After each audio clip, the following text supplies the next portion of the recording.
that yourself?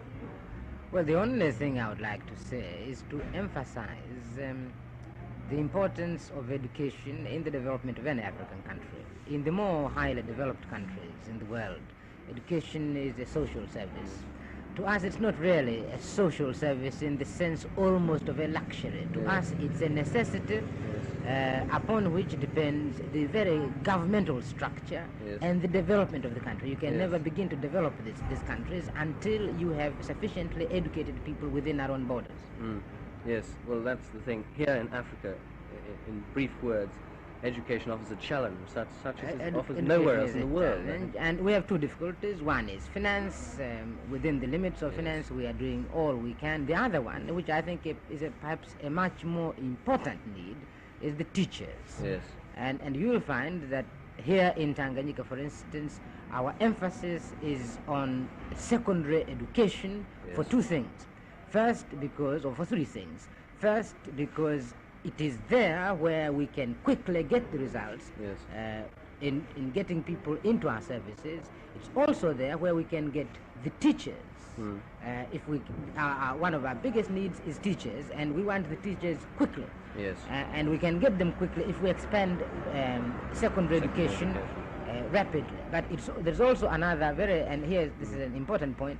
It's at that point where we can borrow teachers from other countries. Yes. We can't borrow teachers from other countries for our primary education, but we can get them for our secondary education. And for instance, this year, we are getting 75 teachers from the United States of America.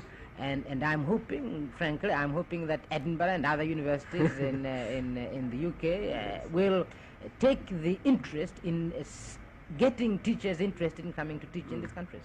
Good, thank you, sir. Well, so you say that education is the framework and basis of the future of this country. Now, I do know that a lot of your promising school certificate people who might be going into the teaching profession are going for these scholarships, a lot of them to America. And although this is a very good thing, do you feel it's as well organized and as well arranged as it should be? Well, originally it wasn't, but you may be aware that a number of American universities have now decided to get this better organized than it was.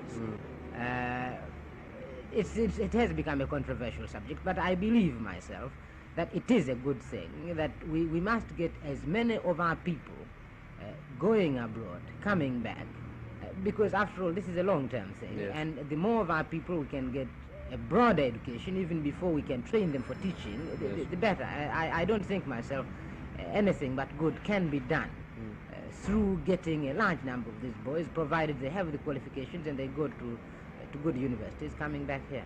Fine, yes. Well, I thought you would say that.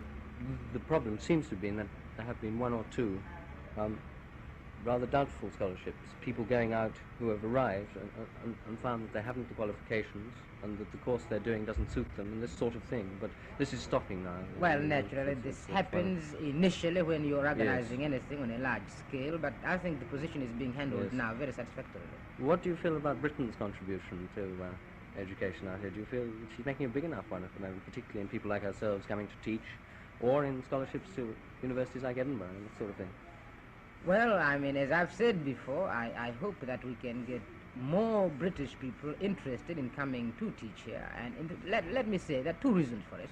One is that the language problem, the system of education, and past association. So it's much better if we can get teachers from English-speaking countries, from Britain and similar countries. And also, for some people like myself, for sentimental reasons, I would like to see a large number of teachers coming from University of Edinburgh. That's very nice. Well, sir, another point that strikes me from what you were just saying, I know that from the beginning of next year, official government policy is full racial integration at schools, but there are so many problems of money, of background, of language, of food. Do you really feel that there will be much integration in schools? Won't they go on much as they are, perhaps with very few Africans at European schools and vice versa, or Asians? Initially, yes. But our own experience here is that in all these matters, The difficult thing is to make the decision, to cross the Rubicon. And once you have crossed the Rubicon, changes take place much more quickly than one expects. And I have a feeling that although initially it may be a slow process, it will gather momentum, and within a very short time, I should think, there will be complete integration of the system. Yes, good. I don't know, beyond that, whether you would say that there's this business of some schools being the sort of Eton of Tanganyika. Your own school, Pugu, considers itself to be rather better than other schools, I think. And now I know you're trying to localize schools for their own areas. I believe you're meeting with some opposition. What do you feel about this? Well, this is quite natural. If I had been still at Pugu teaching, I would have the same desire to retain the highest standards possible, and one way of doing it is to pick the cream throughout Tanganyika, and this is natural, this is understood. But we have said as a government that this is only possible when you have a fewer number of schools. But as you get more and more schools, they tend to be more and more local schools, but they can still maintain the standards, because they'll still, with the expansion of secondary education, they'll be choosing again from a much wider number of candidates than if you had only a limited number of secondary schools. Well, do you feel, sir, as a wealthy middle class grows up here in Tanganyika, that they will want to send their children to special private schools, A, for the snob value, and B, perhaps for some special privileges, and to show they are superior to the rest of the people going to your local schools? Well, we aren't different from other people in the world, and there is likely to be that kind of desire, but it's not going to be encouraged by the present government.